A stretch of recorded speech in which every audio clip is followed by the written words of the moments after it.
7575 for collagen and younger skin. Call 800-463-7575. That's 800-463-7575. You can also visit an Invite Health location or go to invite.nyc. Invite Health, luxury brand of vitamins. Now you can get Talk 1470 WNN on 95.3 FM too.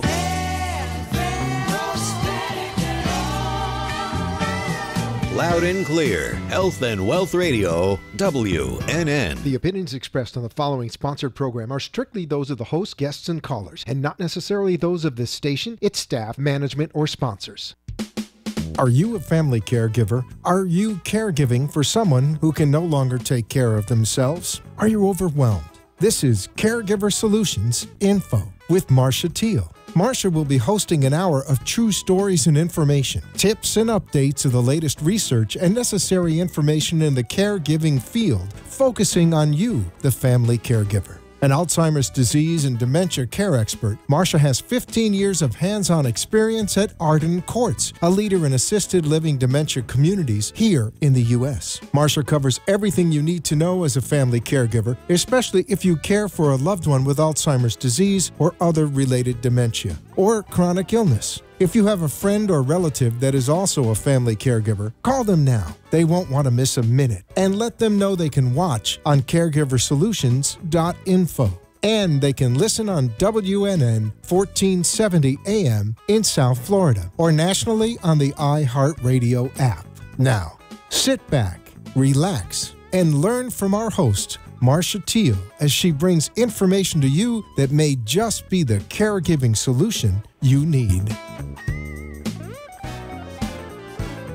Hi, everyone, and thank you for joining in to Caregiver Solutions Info Program. This show is created just for you, the family caregiver, and others who want to learn more about caregiving and dementia, including healthcare professionals.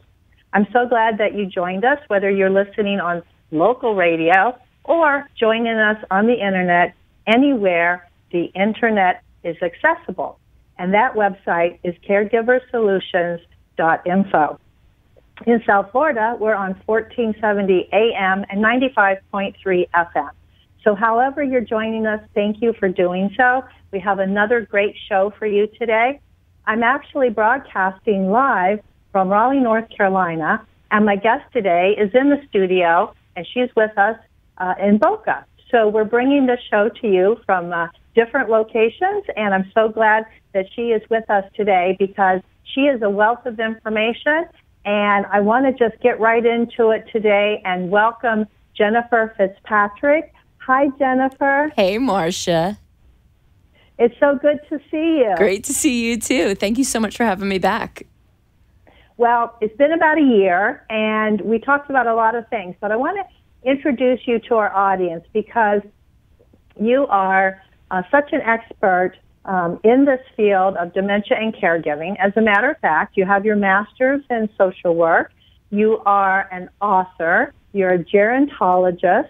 You are a national speaker, and probably a host of other things I haven't even mentioned. Matter of fact, your book is called Cruising Through Caregiving, Reducing the Stress of Caring for Your Loved One. That's an important book, I would imagine, because there is stress in caregiving. There's no doubt about that. As a matter of fact, your book has 15 chapters that discuss things that can cause stress and what to do about it. That's a lot of stress, Jennifer. There's a lot of ways that we stress ourselves out when we're helping to take care of a loved one. So many different things that can stress us out. Yeah, so that's right. So what prompted you to write this book about stress? Well, I just saw so many caregivers really martyring themselves, not taking care of themselves. And not only was that bad for them, that's actually bad for the person that you're caring for. Because if you're not taking care of yourself, you're not giving the best that you can to your loved one. And I thought, there wasn't really a resource that just focused on stress reduction for the caregiver. So that's what I created.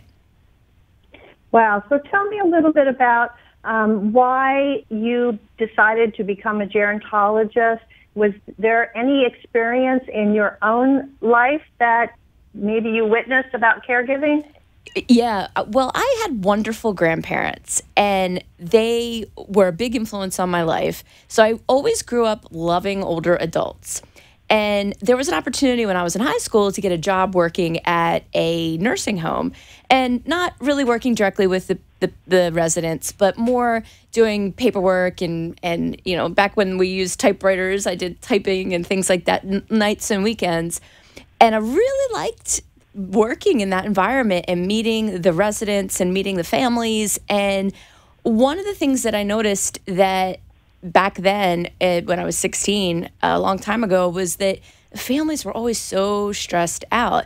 And of course, this was, when they came to visit. And of course, this was a theme that just every job I've had in this field, you always see the families and the loved ones of folks that are older that have health and maybe cognitive problems. They're just stressed. So I thought, let's try to do some more to help support them and reduce their stress. If their stress level is at 100, out of 0 to 100, let's try to get it down to 85. If it's at 70, let's try to get it down to 50. Wherever you are today, in terms of your stress level, it can go down. Right, but don't you think that there are a lot of caregivers out there who might not even agree that they're stressed or might not even know that they're stressed? Well, there's a lot of people out there that don't even realize that they're caregivers. They don't realize that name applies to them. But I think you're absolutely right, Marcia. There's a lot of people that just say, well, this is just the way it's going to be. I have a job, I have kids, I have carpool, I have volunteer work, I have church or synagogue, and then I have my mother, and maybe my mother-in-law also. And maybe my uncle breaks a hip. I mean, we see people just sort of try to juggle it and balance it. And usually it's somebody else that points out how stressed out they are. Usually they don't say, you know what, I'm stressed, I need to do something about it. Right. I think sometimes caregivers are in denial of everything that's going on because they are so busy and they have so many things to do and so many things on their plate that they probably feel that stress, if they even feel it, is part of what goes with caregiving. And yes, caregiving is stressful and can cause stress, but I think what we're talking about here is it doesn't have to be so bad. It doesn't have to affect your health, your happiness, your self-worth, lots of things that stress can negatively affect. Absolutely. Yeah. So tell me about this book that you wrote. How many years was it in the making, and how long have you been helping caregivers? Well, so I've been in this field pretty much since I was 16. I'm actually, believe it or not, today is my 44th birthday. So almost 30 years I've been working in this field. So I've been working and trying to help caregivers for a really long time. The book, it's embarrassing. It took me, 8 years in the making. So it took a really long time. But when I sit down to write book number 2, I'll at least know how to structure a book and how to write a book. Thank goodness I had a wonderful editor. Well, first of all, I want to say happy birthday to you. And thank you for being here on the show and all the way from your hometown up in Maryland, down here in South Florida. And second of all, I want to say I wouldn't expect you to have written the book in really any shorter length of time because it is such an important issue and it is so intricate. And there's so much that goes into explaining dementia and caregiving and stress that I would expect you to have that much time put in it to have a quality work. And I must say, it is a piece of quality work, and I've enjoyed reading it. Thank you very much. That's really generous of you, but you see and hear of writers that just pop out, 2 and 3 books a year, and I wish I could be like that. Yeah, well, those are the ones that are probably on the New York Times bestseller, and they get paid lots of money. And they don't have to support themselves for a living because they already do it that way. So you know what? You're in your grassroots. You're in it with the caregivers. You understand them. You're like me. You talk to caregivers all the time, and you feel their heart, you feel their pain, and you know the emotions that go with it. So as a social worker and a gerontologist who wants to give back and help people, that's the result of all of this caring. And that's what the show is about, is to share what we know and what we've experienced to help others. So thank you for being here. Thank you. I want to talk to the audience and let them know what we're going to be talking about today, because Jennifer's book is, cruising through caregiving, reducing stress, and there's so much we could talk about. This is why she's come back on the show a second time. There's just so much that we can discuss. But we're going to be talking about a couple things about communication, how better to communicate with your loved one with dementia. When is it the best time maybe to think about getting some extra help for your loved one? Should you move in with them? Should they move in with you? These are lots of questions that caregivers encounter. And caregivers encounter so many things that, it's important to, even if you're not there yet, to look ahead and learn from people that can maybe give you a glimpse down the road of what your journey might encounter, because then you'll be better prepared. And so I think that's what we're going to be doing today. And I'm so glad that Jennifer Fitzpatrick is with us today to do that. So we're going to cut to our very first commercial break. It'll only be a minute, and stay with us. When we come back, we're going to be getting into the meat of this discussion. So stay tuned.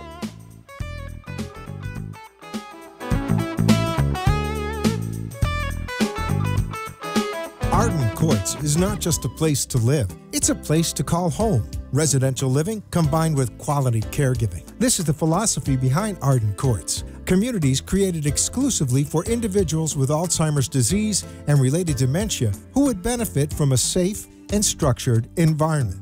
For additional information about any of the unique services Arden Courts provides, call 888-478-2410 to locate a community nearest you. Inquire about our educational seminars, resource library, or support groups, or simply feel free to ask questions you may have about Alzheimer's and related dementias. At Arden Courts, we know, we understand, and we can help, because memory care is all we do. Remember, call 888-478-2410 for additional information about any of the unique services Arden Courts provides. The inability to recognize the obvious often occurs with Alzheimer's, particularly among the family members who care for them. When the time comes for you to decide that someone you love needs more help than you can give, will you be able to recognize it? Don't wait for a crisis to make the decision for you. Talk to us. We know. We understand. We can help. Arden Courts.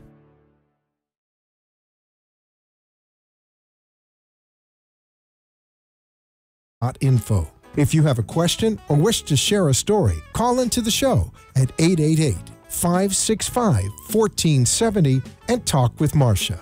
Now, back to Caregiver Solutions. And welcome back. My guest today is Jennifer Fitzpatrick. She's has a master's in social work. She's a gerontologist, a national speaker, and author, and she wrote a book called Cruising Through Caregiving, how to reduce stress for caring for a loved one. So, Jennifer, let's get right into some of the things that big time cause stress, and one of them is communication.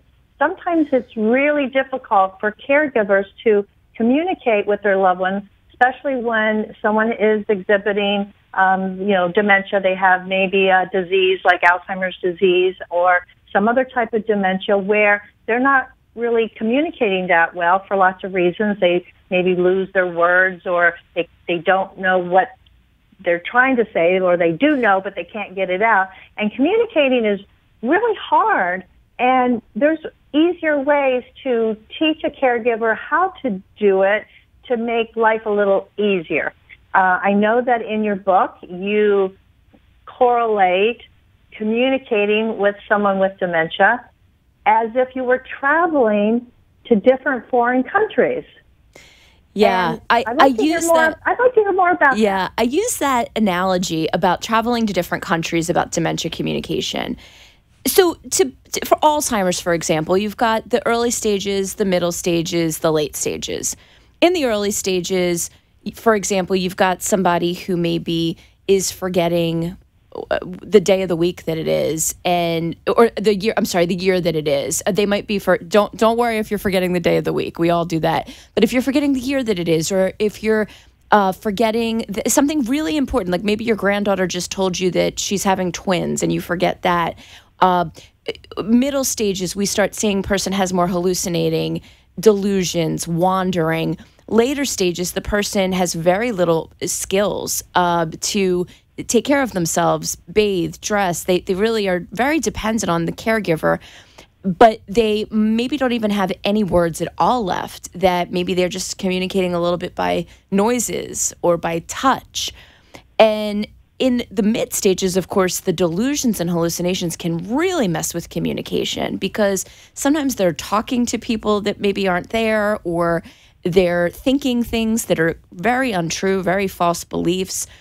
So I bring up the idea of traveling to different countries as going in the early stages. If you've got a loved one who has early stages, a lot of us, we can get by with not a lot of training in the early stages. A lot of times, someone in the early stages, the first couple years, a lot of the time, they're like you and I.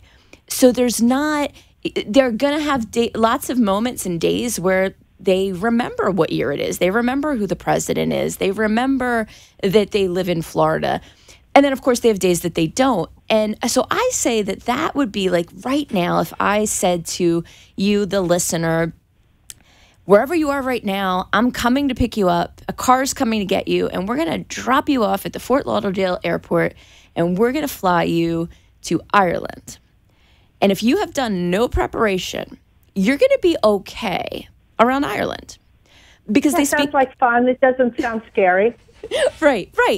It's you don't have to pack anything special except your passport. But you get there, they speak English. It's going to be greener than it is here. Maybe some of the food might look a little bit differently, but they do drive on the wrong side of the road. But overall, you're going to be pretty comfortable navigating. You're going to be able to read the signs. You're going to be comfortable. And so for a lot of people in the early stages of Alzheimer's or other types of dementia, they're wading through it, and there's days and moments where their loved one is really hard to understand, and their loved one has a hard time understanding them. But then there's moments that are difficult. Like we might find in Ireland, sometimes there's moments where you're reading signs in Gaelic, for example.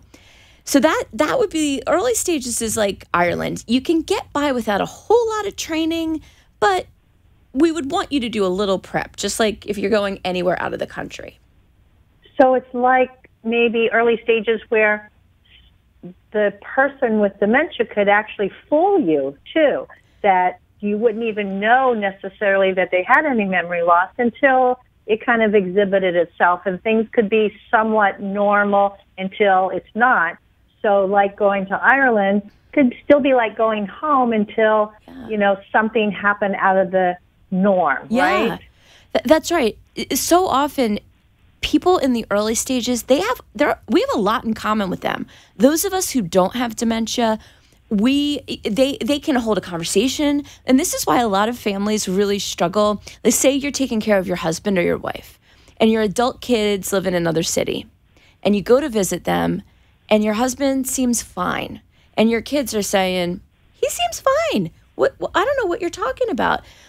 He's having good moments. And so that it's so frustrating for the family caregiver, the one that knows that person the best. It's so hard because a lot of times they'll go to the doctor, and the doctor will say, they seem like they're scoring okay on the tests. So it can be really, really challenging. And usually mostly your intimates are the ones that are picking up that you're not quite yourself. Mm-hmm. Yeah, they have good days and bad. And especially in the early stages, they're not going to be exhibiting that memory loss constantly. It comes and goes. Right. And like you said, when you really want to show somebody, what it's really like, and when it's hard, all of a sudden it disappears, and they're very lucid, and you're like, right. I can't believe they did that, because right. I really want to show somebody. Right. So, okay, so I kind of get that correlation. So you're going to another place, but you can handle it, you can manage, because it's not that much different. It's not that out there all the time. Yeah. So that's a good analogy.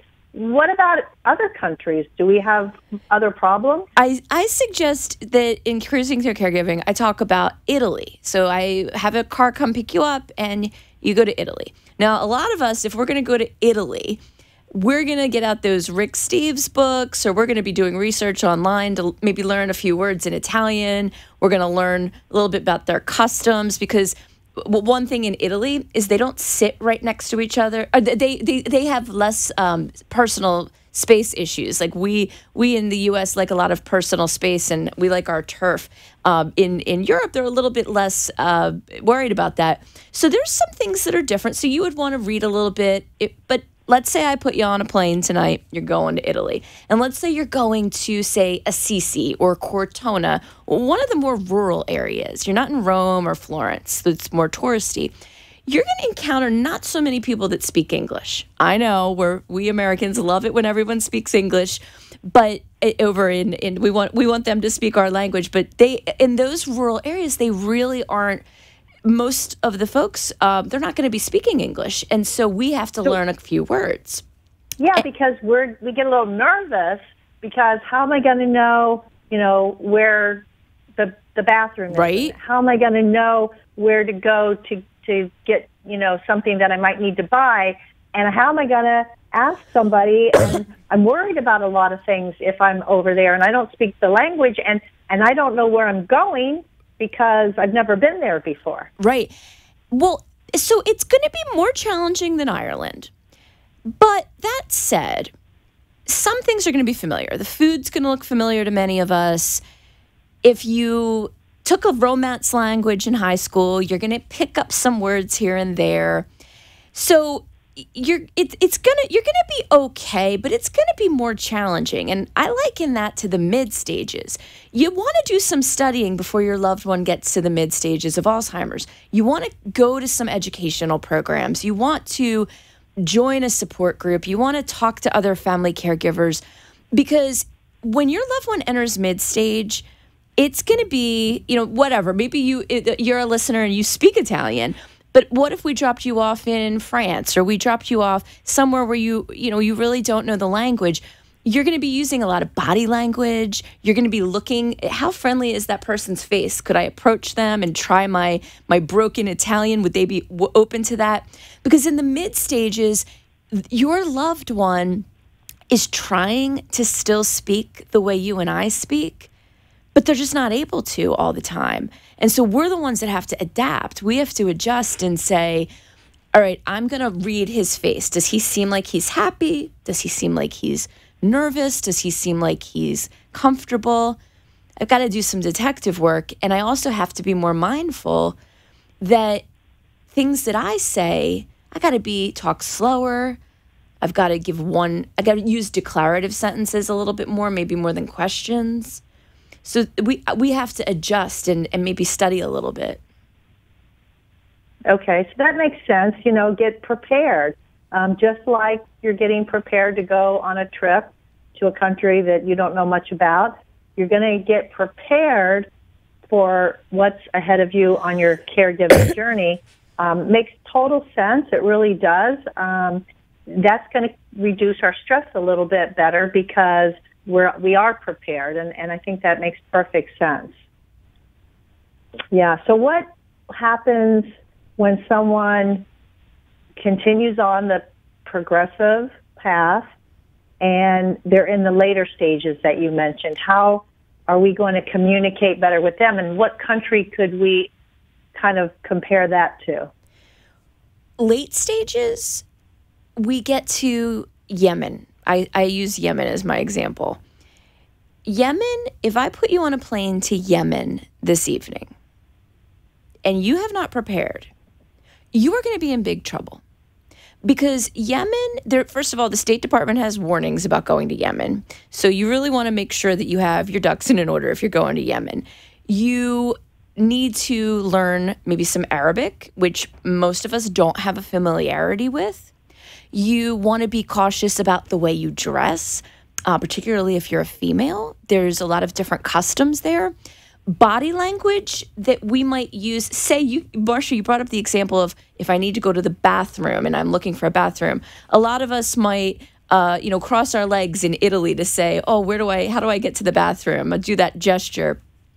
Right. You can't do that in Yemen. That might be taken very much the wrong way. And you really need to practice communication in Yemen. You need to join where they are because it's a very, very different culture. Alzheimer's late stage is a different culture. The person is still there, but I'm sure if we could ask the patient that has Alzheimer's, would you like to be able to still talk like us? I bet they would all say yes, but they can't. We have to be so committed to learning their customs because they're going to grab our hand. Maybe they're going to swat at us if they need something. Maybe they're going to tap a cup. Maybe they're going to smile if they like something to show us that they want more water or something like that. Or they're going to cry out if they have an upset stomach rather than tell you that they have an upset stomach. A lot of the way that someone in the late stages of Alzheimer's communicates is very much like a small child. The person is still a grown-up. They deserve to be treated with dignity and respect. They've lived a full life. This person's an adult, but the way that they're going to communicate is very much going to be like a small child. And so, like, we want to really prepare to go to a third world country like Yemen and learn the customs and learn the language. We really want to do that for late stage. We don't want to be unprepared for late stage. Yeah, it makes sense because we have to read those signs. And like you said, the way they communicate in each stage is like going to a different country the way they communicate. You got to read the signs.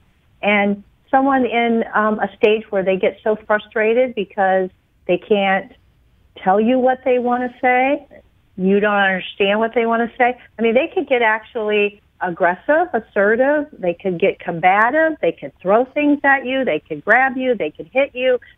And if you don't understand that, like you said before, you're going to be in big trouble. And people, when someone I believe very, very strongly that most of the time when someone becomes either verbally, physically aggressive, there's a lot that we could do to prevent it and de-escalate it. Not every time, but the vast majority of the time, we as the professional or we as the caregiver have a lot more control than we think that we do.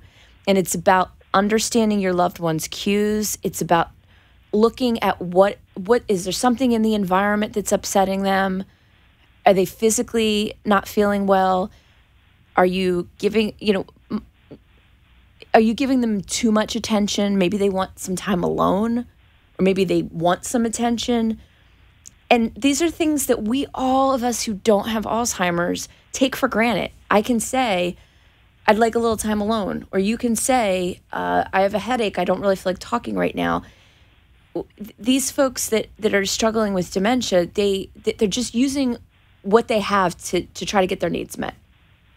Yeah, and it's really scary because they can't say it, and you have to try to figure it out. It's like a caregiver has to become a detective, a sleuth, and look for those clues and see what they mean and go through all kinds of scenarios. Maybe it's too much stimulation or something's bothering them, but you don't know what it is. I mean, it's almost like when my brother was a little baby and I was 8 years older and I could change his diaper, but when I didn't know that the diaper pin was sticking him and he was crying and wouldn't stop, we had to figure out what was wrong because he's a baby and he can't tell us. Right. So same kind of thing. You got to figure this out, and it's not easy to do, but with a little bit of practice and preparation, it does get easier. It does. And one of the best things that people can do is connect with other caregivers through a support group.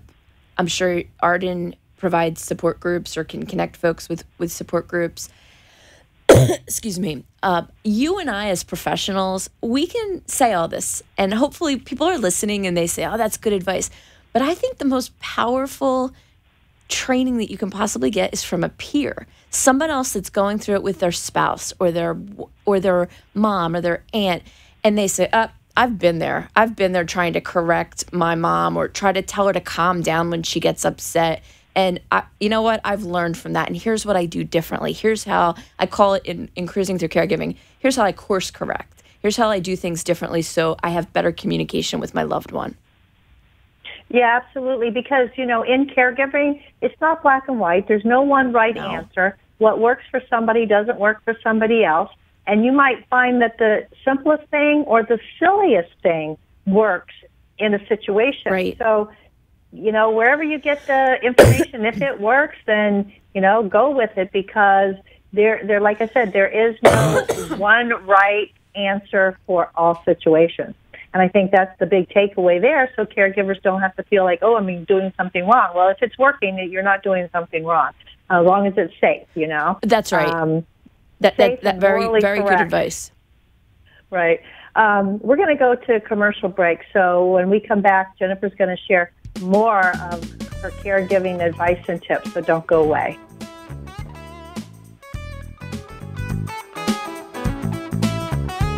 Do you need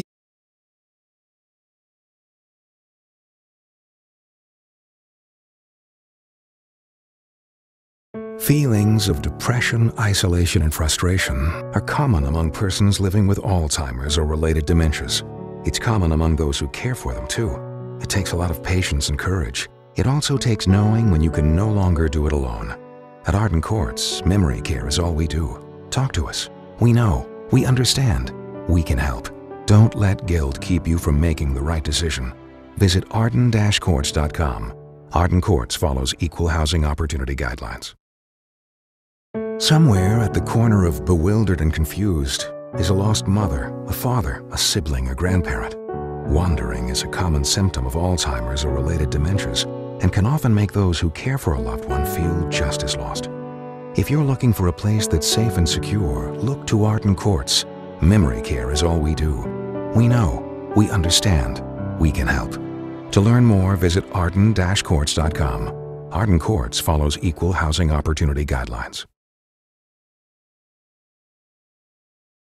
Dementia Care Expert on caregiversolutions.info. If you have a question or wish to share a story, call into the show at 888-565-1470 and talk with Marcia. Now, back to Caregiver Solutions.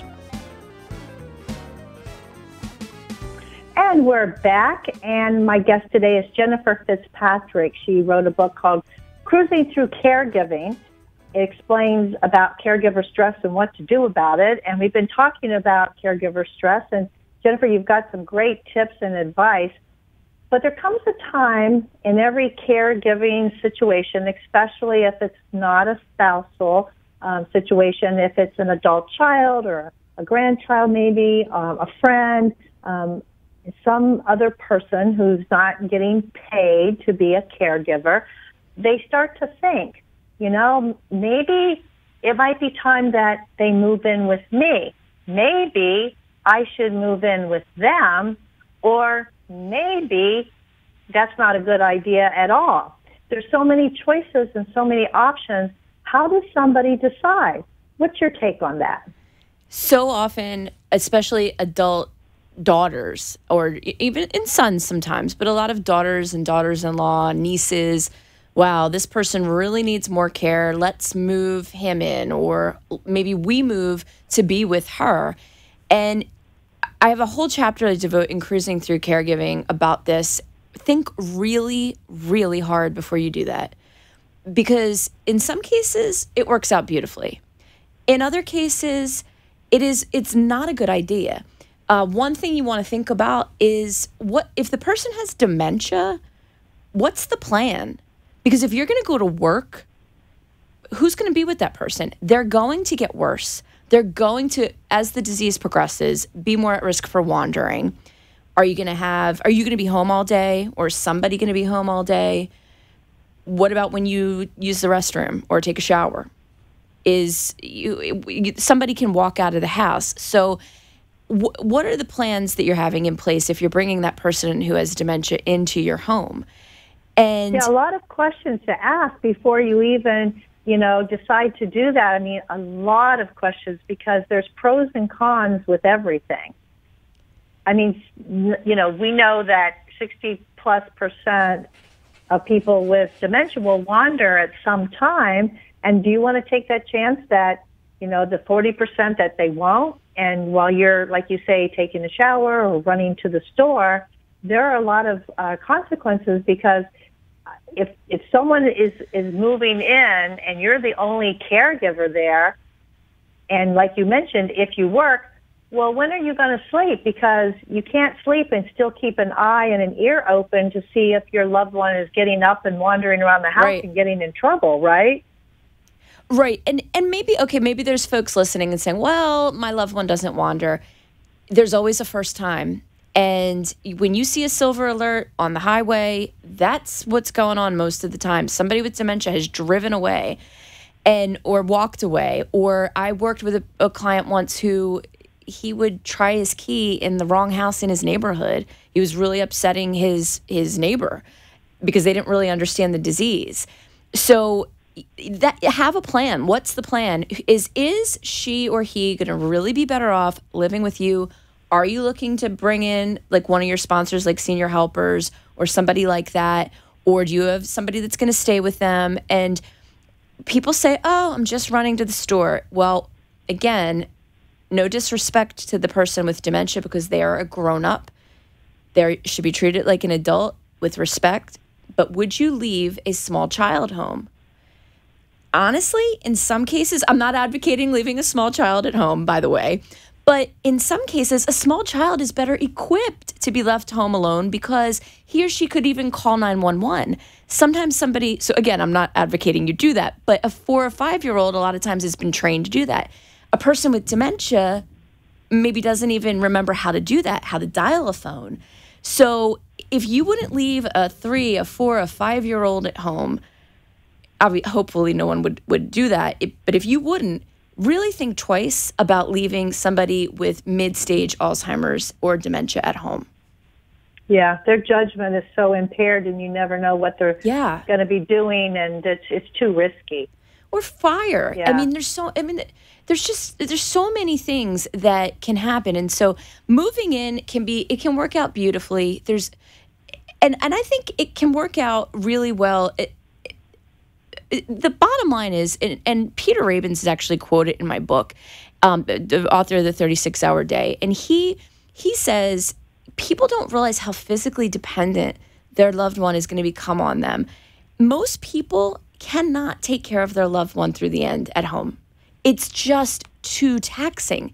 Unless if you're that rare family and there's 15 of you that live locally and everyone's going to pitch in, and maybe you're going to bring in some home care to boot. Maybe you can take care of someone with dementia till the end. But for most families, it is just too darn hard. And people burn out. People wind up getting sick. Marriages start having difficulties. Kids start having trouble in school. If you've got a rare family, sometimes it can work. But long-term being at home with Alzheimer's, I will tell you, and I've written about this in Cruising Through Caregiving, my husband knows that if I ever have Alzheimer's, that I am not to stay home long term, because I've seen what this does to people. If we can afford home care, or if we can afford assisted living, or whatever it is, we have long term care insurance, fortunately. But I don't want him doing it by himself. If I had all those limitations, I wouldn't want to do that to him. Yeah, but unfortunately, not everybody has the money to go to an assisted living. They don't have long-term care insurance, and sometimes they don't have a choice. And so for the people that don't really have a choice, there's still help for them. Like you said, you can involve other family members. You can barter with people for things. You can go to an adult day center during the day, which is not that expensive. Right. Maybe affordable enough to give yourself a respite. Right. And then there's caregivers who say, well, I don't work, so it's not a problem because I can stay home all day and all night. But the problem with that is then you're isolated. And I think sometimes that when people are the primary caregiver, it isolates you because it doesn't let that caregiver do the things that they used to do. And yes, they enjoy being a caregiver because they wouldn't choose to do it if they didn't want to. but I think they don't realize how much they're sacrificing of their own personal life and their happiness and their fulfillment by being a full-time caregiver. If you are on a budget, and I'm actually doing a keynote at a conference in a couple months about just what you said, caregiving on a budget. You really hardly have any money. Yes, but you need to be really, you've got to mine your contacts, friends, family, neighbors. What kinds of things can people help you?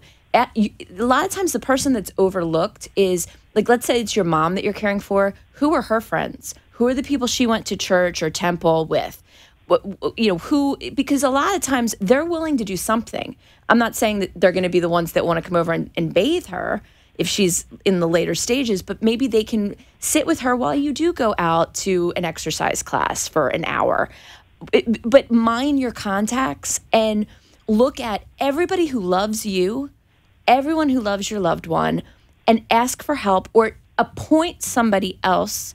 Maybe your brother lives in a different state and he's not able to be hands-on. He can be the one to call people or send out an email and say, this is the kind of stuff we need help with.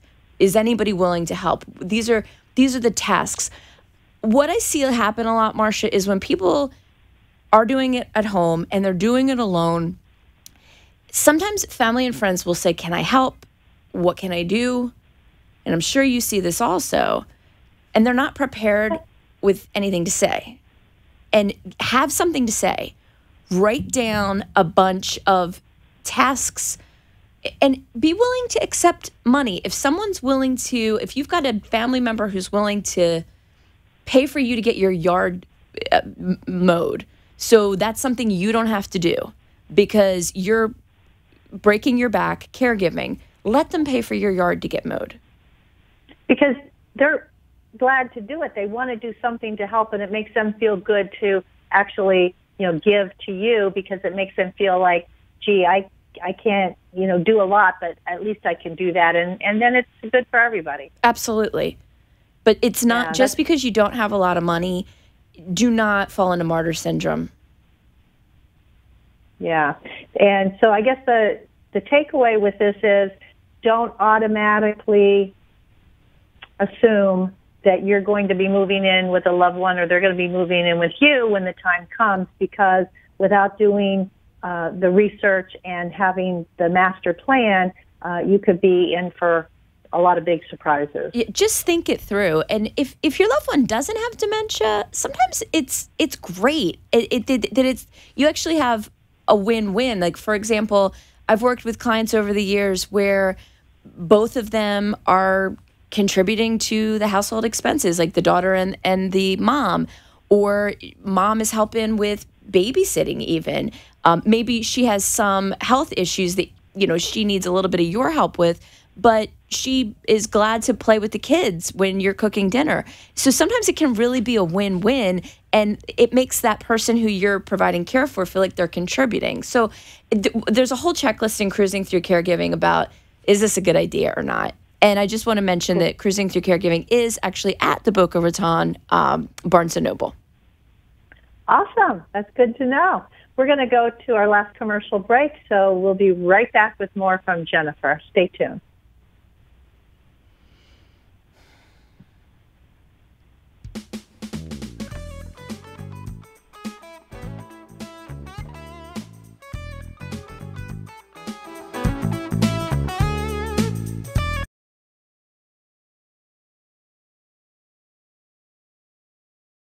Wandering is a common problem for people with Alzheimer's or related dementias. It's also a problem for family members who care for them. Keeping them safe and secure means never letting your guard down. And even though deep down you know it's time, it hurts to have to ask for help. But it could hurt them even more if you didn't. We know. We understand. We can help. Arden Courts.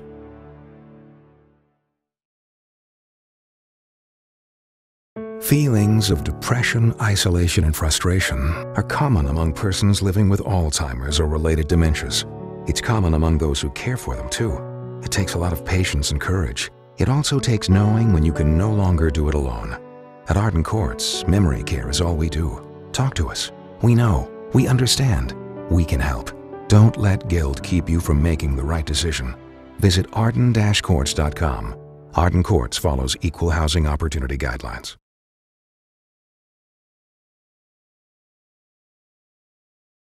Groups, or simply feel free to ask questions you may have about Alzheimer's and related dementias. At Arden Courts, we know, we understand, and we can help because memory care is all we do. Remember, call 888-478-2410 for additional information about any of the unique services Arden Courts provides. You are listening to your host, Marcia Teele, an Alzheimer's disease and dementia care expert on CareGiverSolutions.info. If you have a question or wish to share a story, call into the show at 888-565-1470 and talk with Marcia. Now, back to Caregiver Solutions.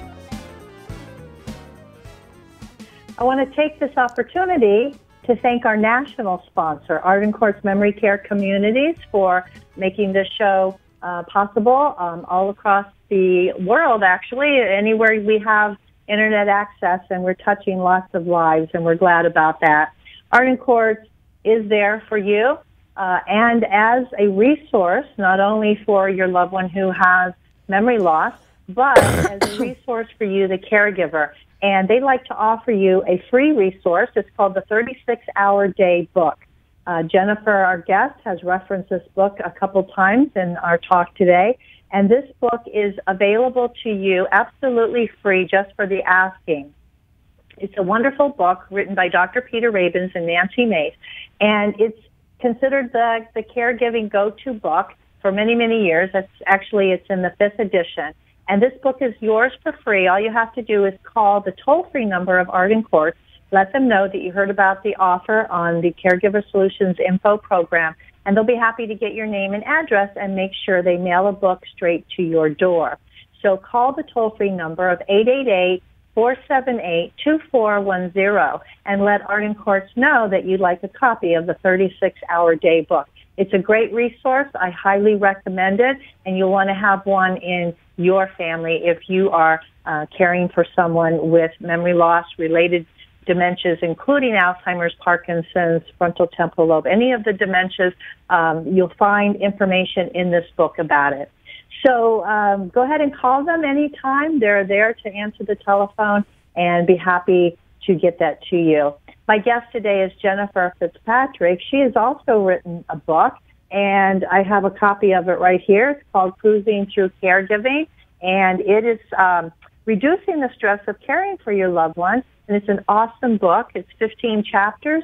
And Jennifer, thank you for not only writing the book, but for being here, especially on your birthday. Thank you.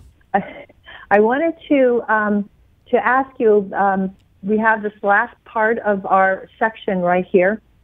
I wanted to ask you something. We're talking about moving in and caregiving and whether somebody should, stay at home all the time. And you reference in your book Nancy Reagan, who took care of the former President Reagan for during the duration of his disease, which was about at least 10 years. And everybody thinks she's a great role model because she just was so poised, and they thought that everything she did was stellar. Is she the best role model? Should we all try to emulate her as a caregiver, or did she do some things that maybe we should do or shouldn't do? Real quick, what do you think about that? Yeah, absolutely. So Nancy Reagan was an amazing caregiver, but most of us can't do what she did because we just don't have those resources. She was able to keep President Reagan home forever, never consider adult day or senior living. She had the Secret Service at her house, though, for heaven's sakes. So if he ever wandered out, I'm guessing that's who stopped him. She also was really... she was a great advocate. So one thing we can learn from Mrs. Reagan is learn about the disease, advocate for your loved one. But keeping home forever, that's not going to usually work for everybody.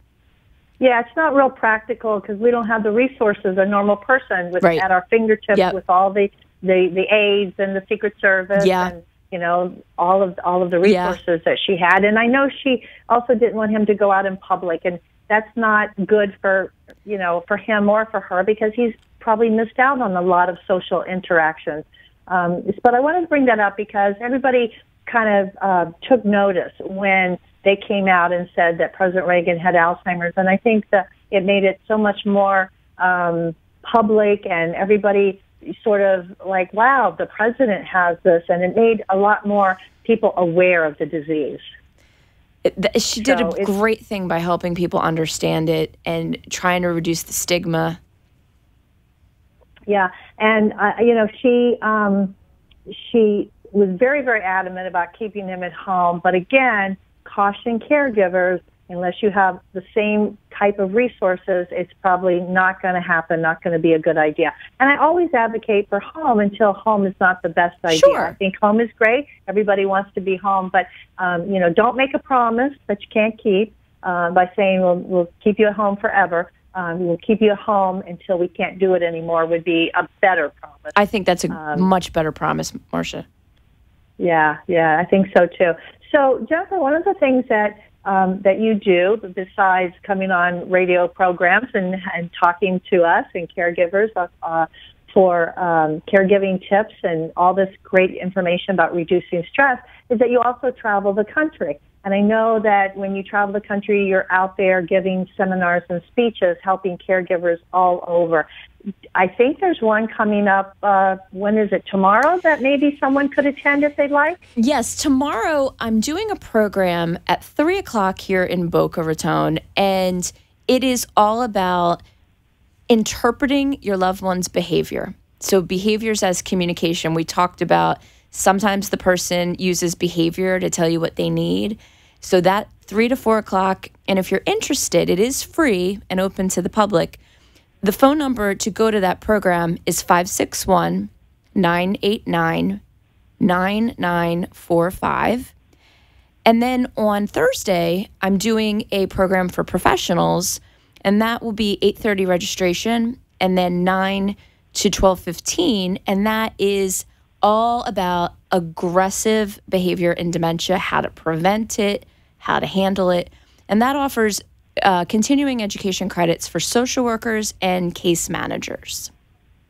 And same phone number, 561. Same phone number. Can you give that phone number again? Sure, 561-989-9945. And again, both programs are free in Boca Raton and open to the public.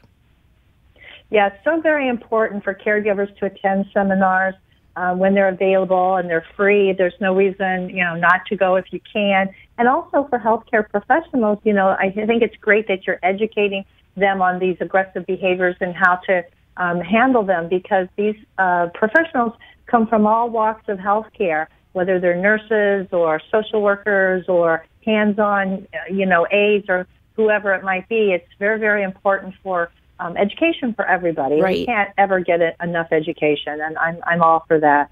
I think that's wonderful that you do that.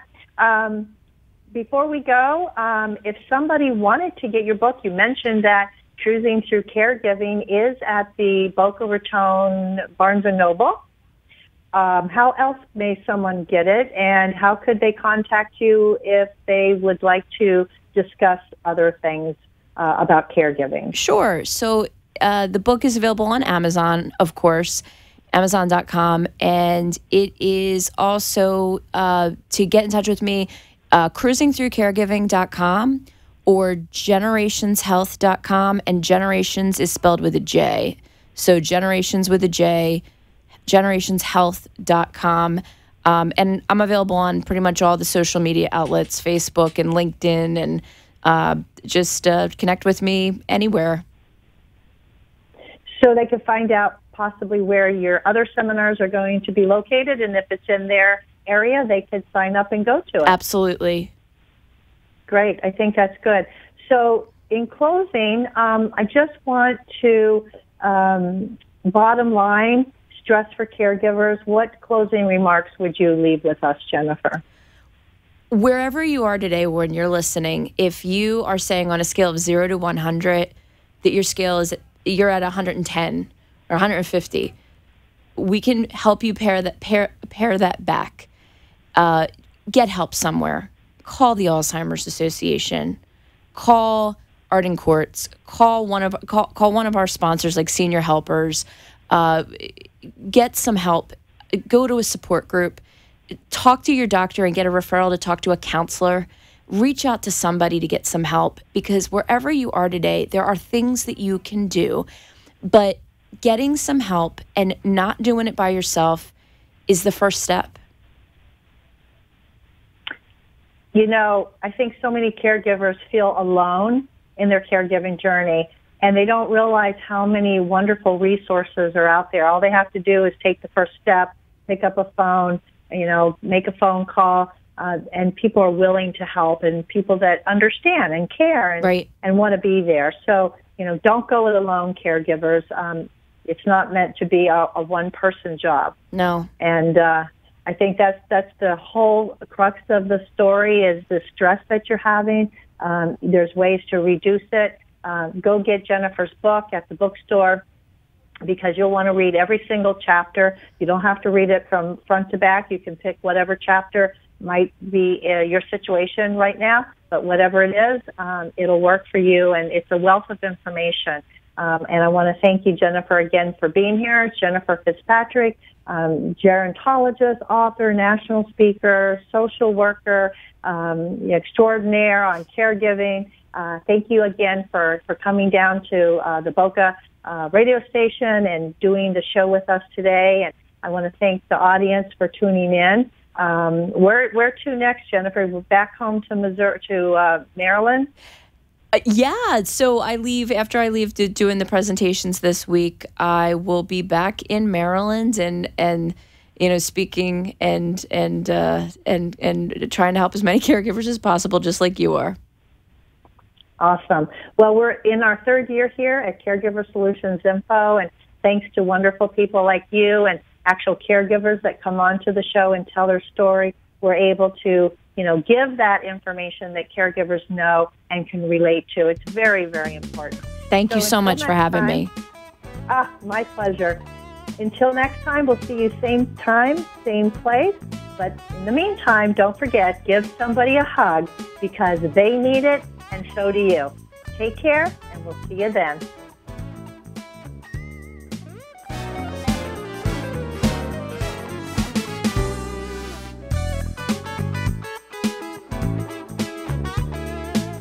Thanks for joining us for this week's Caregiver Solutions with Marcia Teele. Join us next week as Marcia, who has 15 years of Alzheimer's disease and dementia care experience, brings you more needed information to help with the care of your loved one. This show can be seen again on caregiversolutions.info, and questions can be left on the site, which may be used on the program to help others. See you next week for more Caregiver Solutions.